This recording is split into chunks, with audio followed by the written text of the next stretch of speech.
Here is a comparison between Google Opal and Lovable.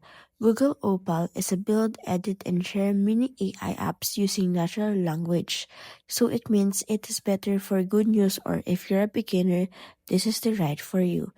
For Lovable, it is just a simple AI application that you can just go ahead and add prompts so that it can create you a prototype of the application that you want for yourself. Now here's a quick table for a comparison. For the picture, the primary function of Google Opal builds AI mini apps and workflows with a visual no-code approach. For Lovable, it generates full-stack code bases for a web apps using a chat-based interface. For the target audience, the non-technical users are for Google Opal, and Lovable are for developers with no code.